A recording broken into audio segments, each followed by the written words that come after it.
Connections like this are part of the reason we started Texan by Nature. When George and I moved back to Texas from Washington, I started chatting with my friends Reagan Gammon and Catherine Armstrong. We wanted to protect the natural resources that provide sustenance, income, recreation, and beauty to this great state that we call home.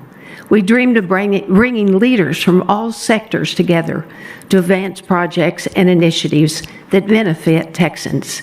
And we wanted to highlight the good work already being done to make sure that it was replicated and supported and used as a model across our state and across the country.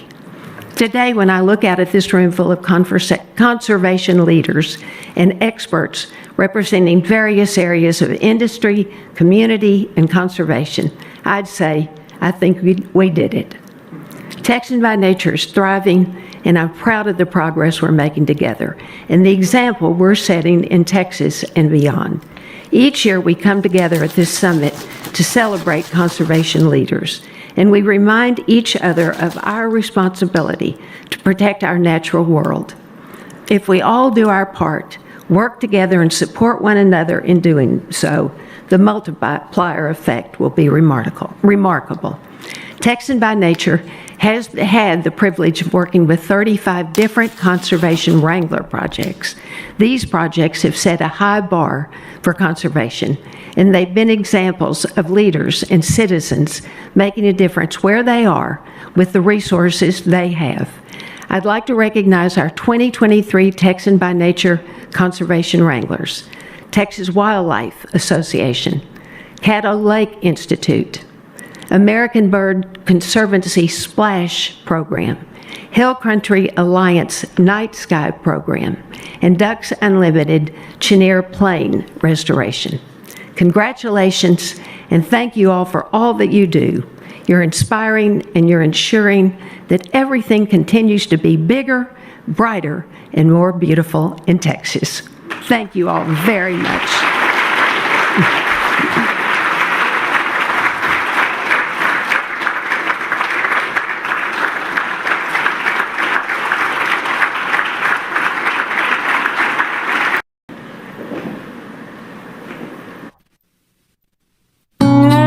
Lake's not exactly the lake everybody thinks about. It's more of a wetland system. Small rivers, bayous, flooded forests, bottomland forests, and some open lake.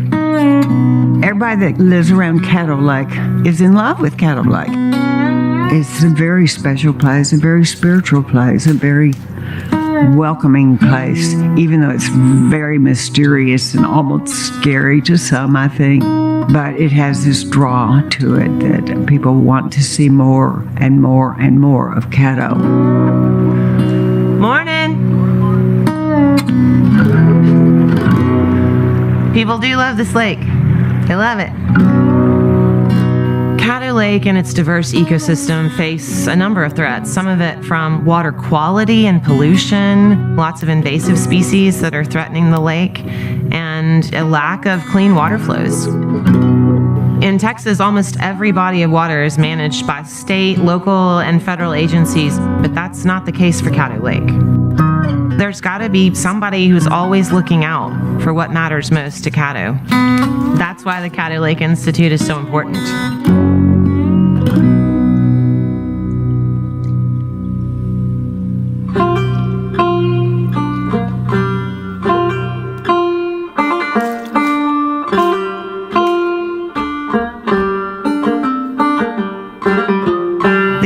Institute is the only group that's solely focused on the health of Caddo Lake.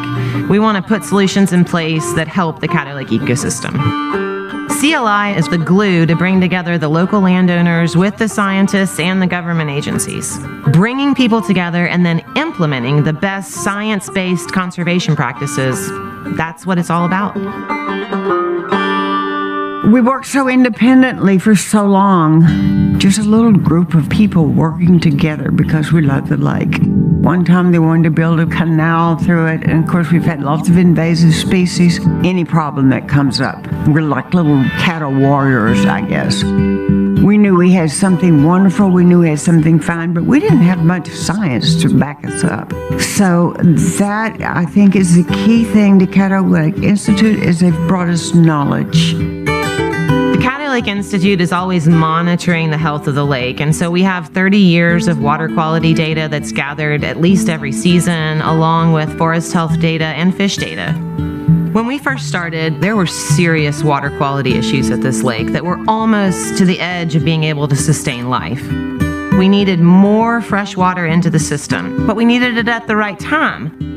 We worked with the Nature Conservancy, the Northeast Texas Municipal Water District, and the Corps of Engineers to target all the processes Mother Nature would have done on her own. Our partners started releasing water a decade ago, and we are seeing significant improvement. Water quality has improved across all measures, the forest is responding well, and we're able to restore the paddlefish. The paddlefish is a prehistoric fish. It's 50 million years older than the dinosaurs. The releases of water from upstream are allowing us to bring them back, and we are so thrilled that we are restoring their populations here. The model here at Caddo of bringing together locals along with scientists and government agencies has really worked for Caddo and can work elsewhere. This is not a case of either or. This is a case of balancing the needs of people, industry, and Mother Nature. We're just trying to make sure the environment gets her fair share. People ask me all the time, has Caddo Lake changed? Well, yes, the shoreline has changed. We have marinas, we have eateries. We need those dollars to exist. But when Caddo Lake is healthy, business is good. And thanks to the Institute, the lake looks better than it's looked in years. Caddo Lake has the same beauty that I remember as a child, that my parents knew as a child. That's why they fell in love with it. We have to keep it that way. Our parents, our grandparents did it for us. We're here to love it like they did.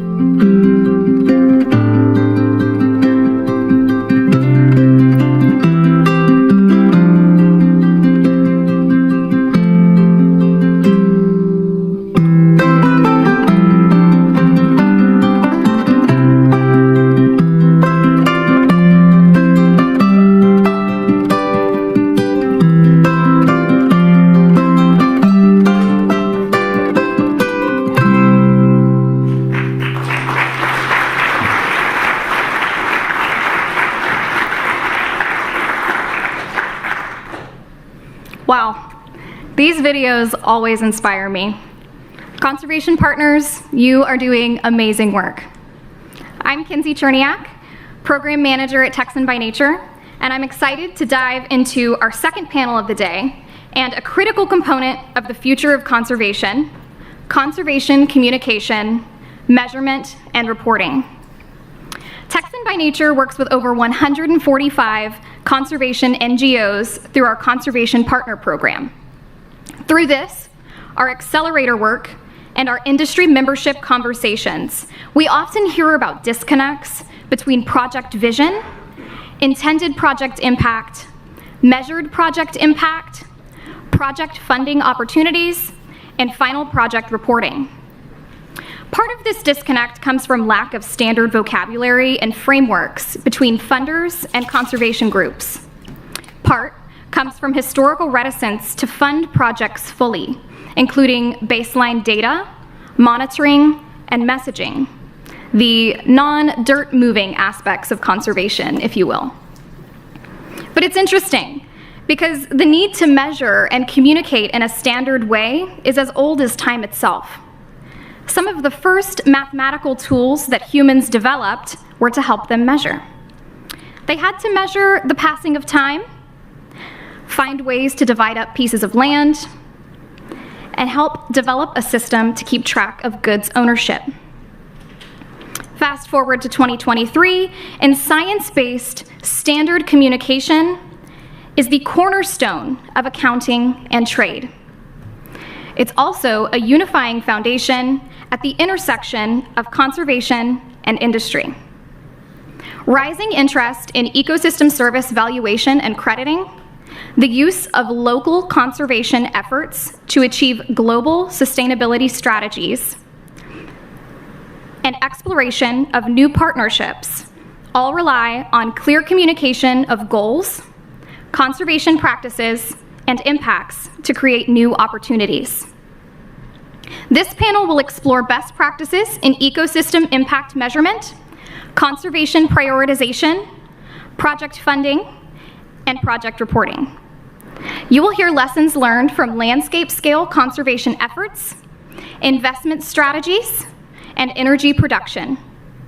Today, I'm thrilled to have Laura Ashley Overdyke, Executive Director of Caddo Lake Institute, Dr. Daniel Willard, Regional Biodiversity Specialist, Orsted, and Jesse Herford, Head of Strategic Partnerships and Stakeholder Engagement, North American Development Bank.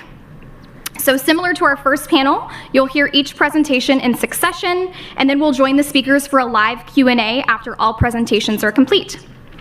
For our virtual attendees, submit questions anytime on our YouTube or info@texanbynature.org. Please thank me in presenting and welcoming these presenters. Laura Ashley.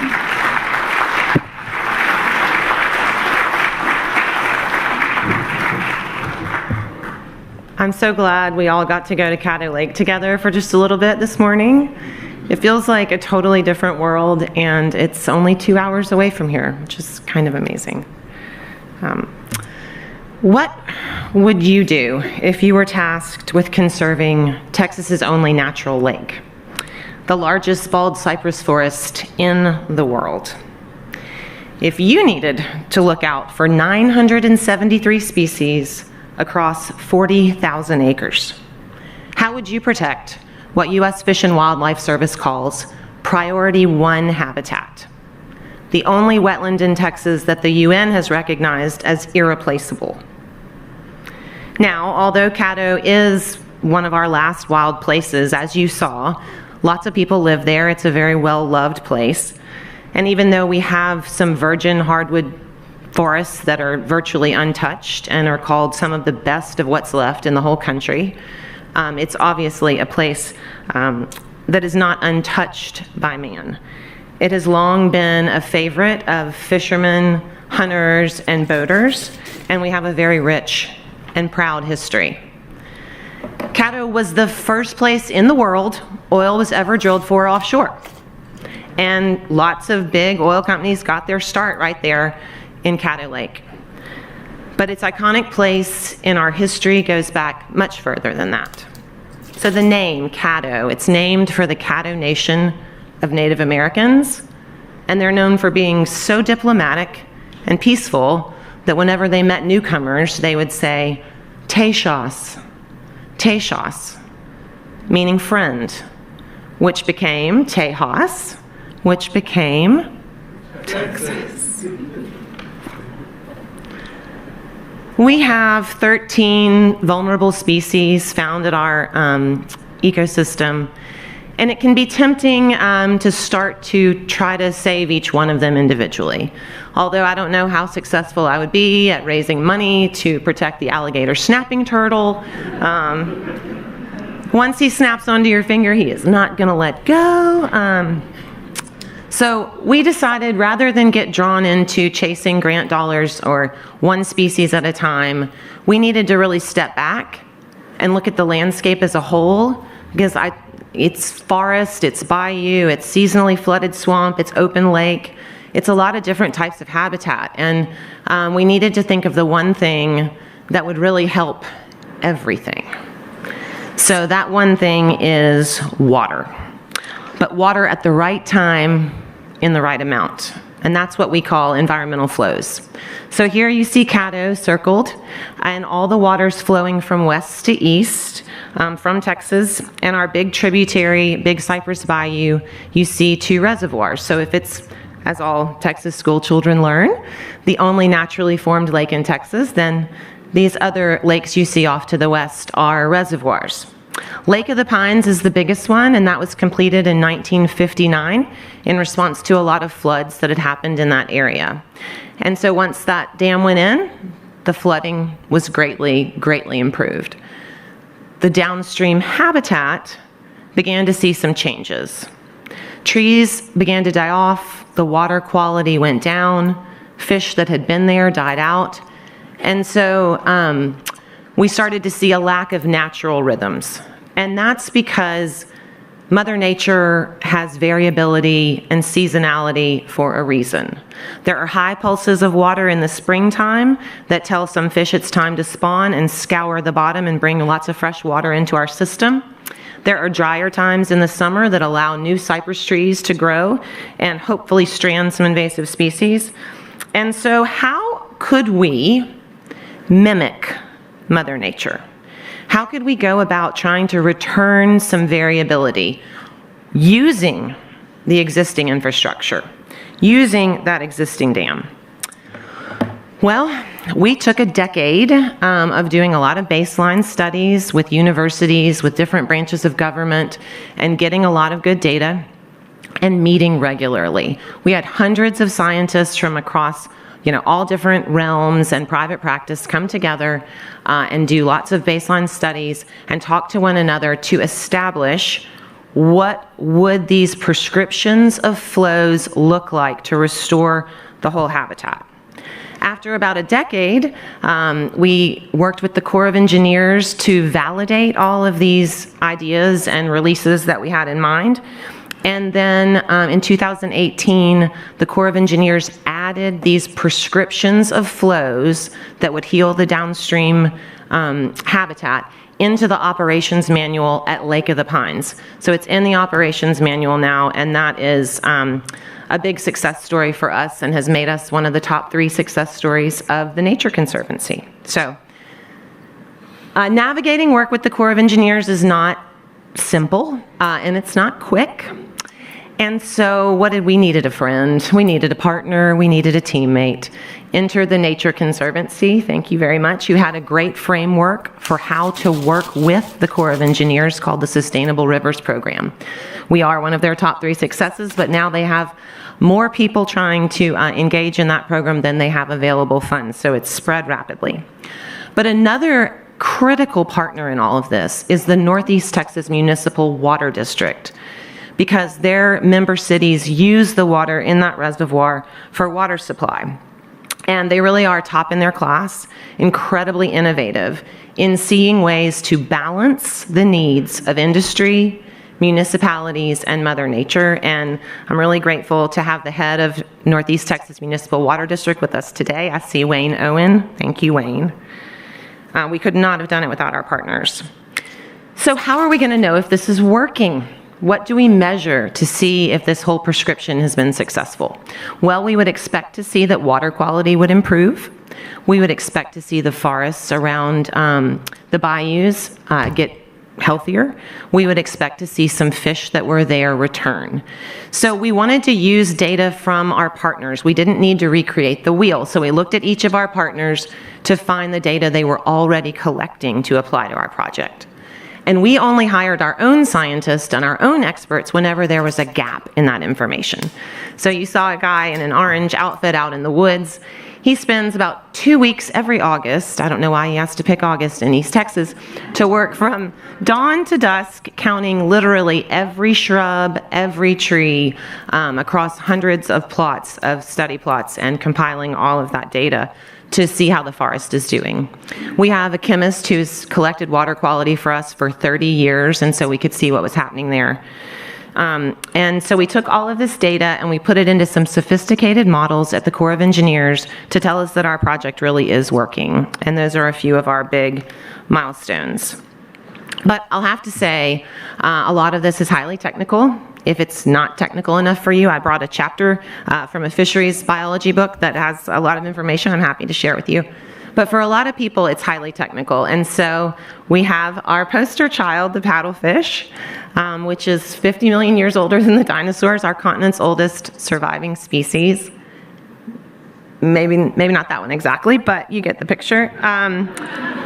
And it's kind of like our canary in the coal mine. So we can judge if we're releasing enough water in the springtime and if we're scouring the bottom, if these can reproduce in the wild. Now, it takes about 7 years for them to reach sexual maturity, and so this coming spring would be the first year we could even expect for them to start reproducing on their own. But we have scientists already figuring out how to monitor those gravel beds and how to prove with DNA that they were born in the wild. After about 7 long years of waiting, my entire time with the Institute, I'm not taking any chances. I'm going to be out there on the shores of the bayou with a little Marvin Gaye, some wine, and if that doesn't work, y'all are coming with me, bringing some Tito's and some Willie, and we'll see if we can get the show on the road. So, to sum it up, we had to step back and look at the whole big picture landscape level to find the one thing that mattered to all of us, to work together with as many partners as we could find who shared our same values, to use existing data and only create data where we had to, and then to find something that would help us communicate that to the public. It does take a lot of perseverance and funders who understand that perseverance, which is a little bit of a challenge. We've made a lot of progress, and looking toward the future, we want to make sure we don't lose this progress. So the future is going to mean a lot more pressure on our water systems, a lot more pressure on water supply, and more erratic climate, where we expect to see big droughts and big floods. So we have to make sure that we continue to balance the needs of all these people and our wild places so that we can have them for generations to come. We need you all to come up with major innovations to reduce water usage at every level, in your homes, in buildings, in industry, in infrastructure, to reduce those pressures on water. And at the Institute, I could use some innovation in how to monitor and do some remote sensing, so maybe Tom doesn't have to camp out for 2 weeks in August in the forest. And finally, although the golden rule in climate science is keep healthy systems healthy because they already hold a lot of carbon, we need to help evolve the markets and the system to better incentivize maintenance, to better incentivize keeping healthy systems healthy. So I would also, of course, be honored to have your philanthropy and to join with you in that way. I thank you so much to all of you for being here today, and especially to Mrs. Bush, who recognized that the big power and innovation of Texas companies needed to be put together with the passion and dedication of conservation nonprofits. So I hope this is just the start of a great conversation about all the good work we can do together. Thank you so much. Appreciate it.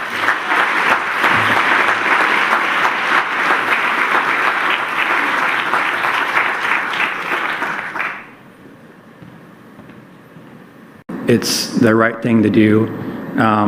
It's part of being a good neighbor where we're working. And again, we see more and more demand for these kinds of partnerships from our stakeholders, whether that's in government, investors, or customers. I agree with all that's been said, and then adding in new partners from time to time and new sectors, so like this cross-pollination of businesses and nonprofits, it causes us to think a different way about measurement. Just sitting here today, I was thinking, I'm not an expert in technology or AI, but there's certainly a role for artificial intelligence and remote sensing in everything that I had to talk about rainfall and water movement across the country and reservoir operations and soil moisture and birds being, we could, there's so much that can be innovated and done. So like partners, but fresh blood to have fresh ideas and keep moving forward. Thank you.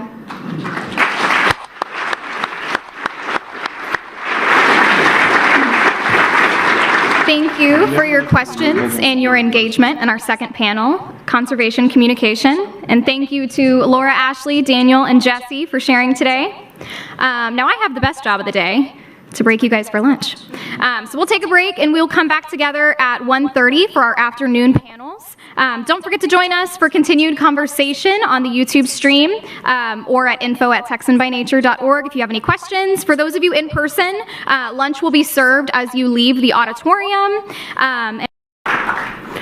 So from my perspective, what an amazing day it's been.